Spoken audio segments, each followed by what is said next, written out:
Hello guys, कैसे हो। आज मैं आपको कक्षा 8वीं की संपूर्ण कविता के बारे में बात करूंगा और कक्षा 8वीं का पहला चैप्टर शुरू करूंगा। तो कविता का नाम है संपूर्ण। तो सबसे पहले आपको मैं छोटी सी जानकारी देता हूँ।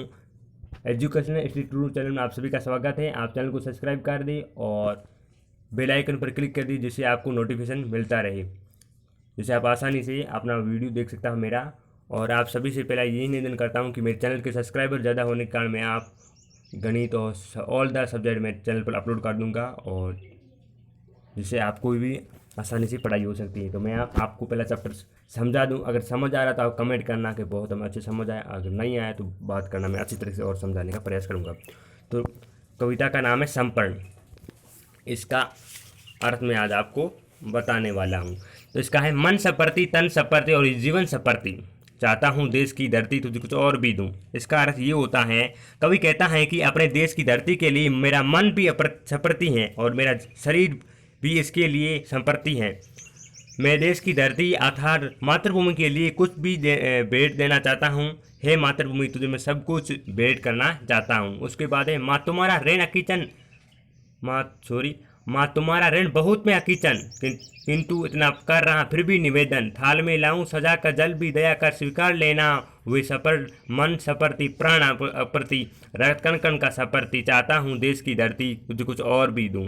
इसका ये अर्थ होता है, कवि कहता है कि हे मातृभूमि, हे माँ, मुझ पर तुम्हारा बहुत ऋण है, परंतु मैं एक कदम गरीब हूँ, अर्थात तुम्हारा ऋण चुकाने में मैं ऋण नहीं चुका सकता, असमर्थ हूँ। किंतु मैं फिर भी निवेदन कर रहा हूँ कि जब भी थाल में अपना सिर सिर सजाकर लाऊं, तो तब तुम मेरी वे भेंट दया करके स्वीकार कर लेना, अर्थात मैं अपना बलिदान कर दूं, उसे मना मत करना। मेरा मन भी और प्राण भी तुम्हें सपरती और मेरा रक्त कण का एक एक बूंद तुम्हें सपरती है देश की धरती। तो इससे भी अधिक और कुछ भी तुम्हें भेंट करना या देना, एक भेंट करना चाहता हूँ। उसके बाद है, मार दो तलवारों का नादेरी, बांध दो कस कर कमर पर ढाल मेरी, बाल बाल पर मल दो चरण की धूल थोड़ी, शीश पर आशीष की छाया घनेरी, सौपन अप्रति प्रसन्न अप्रति आयु कण कण कर सप्रति, चाहता हूँ देश की धरती तुझे कुछ और भी दूँ। इसका अर्थ ही होता है,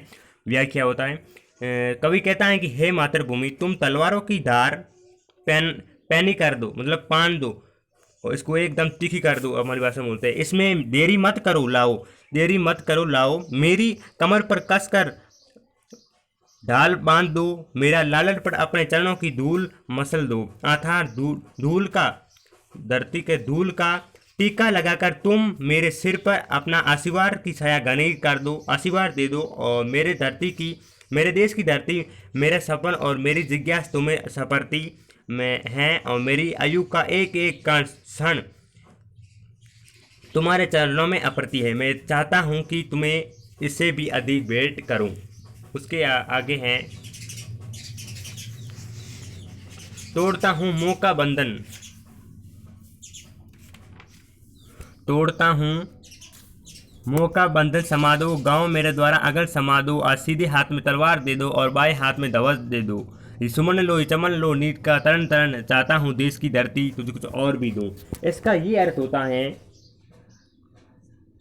कवि कहता है कि मैं अपना घर परिवार और सुख भोग के मोह के संबंध को तोड़ता हूँ। मैं अपने घर परिवार से अलग होना चाहता हूँ या उसका मोह तोड़ना चाहता हूँ। क्यों, मनुष्य के लिए कर्तव्य होता है घर परिवार का देखभाल करना, लेकिन इसलिए मेरा अपने लोग मुझे समा दो, मेरे गांव और घर द्वारा आंगन से आदि सब कुछ समा दो। आज मेरे दाएं हाथ में तलवार दे दो और बाएं हाथ में देश का झंडा दे दो। है मेरे देश की धरती, तुम मुझे फूलों के समान, जीवन के सुख और बगीचों के समान भूभाग ले लो। मैं अपने घोंसले का आषाढ़ी का एक एक दिन का तुम्हें सपर्ती कर रहा हूँ। मैं तुम्हें इससे भी अधिक अनीब कुछ भी भेंट करूँगा। इसका रामत्वार तौकीदारी लिखी गई है देश की सपर्ती होने के लिए। कविता बहुत ही अच्छी है, और आपको कैसी लगी बताना।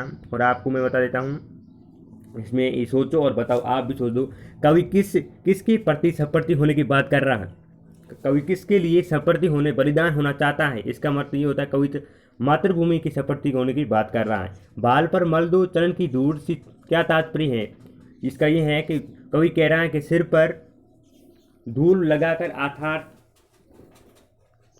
मातृभूमि के प्रति सम्मान प्रकट करने दो। कवि किस किस से क्षमा मांगता है? कवि अपने घर परिवार और गांव द्वारा आंगन समाज से क्षमा मांगता है। तो इसका सोल्यूशन मैं आपको दे दूंगा और आप सोल्यूशन इसका पहला मैं बता देता हूँ बहुलिकी प्रश्न का। तो समर्पण कविता के माध्यम से कवि हमें संदेश देना चाहता है। इसका ये अर्थ होता है क शोषण समर्पण का। और दूसरा है कविता के अनुसार हम ऋणी हैं, इसमें मातृभूमि। उसके बाद थाल में भाल सजाकर लाने की बात कही है समर्पण के लिए। तो मेरे चैनल को सब्सक्राइब कर दो, आपको बार बार बोल रहा हूँ, जिससे आपको हर किताब का सॉल्यूशन मिल सके। और कल मैं दूसरे पार्ट का वीडियो अपलोड करूंगा। आज वीडियो पर कितने लाइक आते हैं, कितने व्यूज़ आते हैं देखता हूं और उसके बाद अपलोड करता हूं। तो जिसने चैनल सब्सक्राइब कर दिए हैं उसके लिए धन्यवाद देना चाहता हूं, जिसने नहीं किया है वो मेरे चैनल को सब्सक्राइब कर दे और वीडियो को लाइक कर दे। थैंक यू दोस्तों।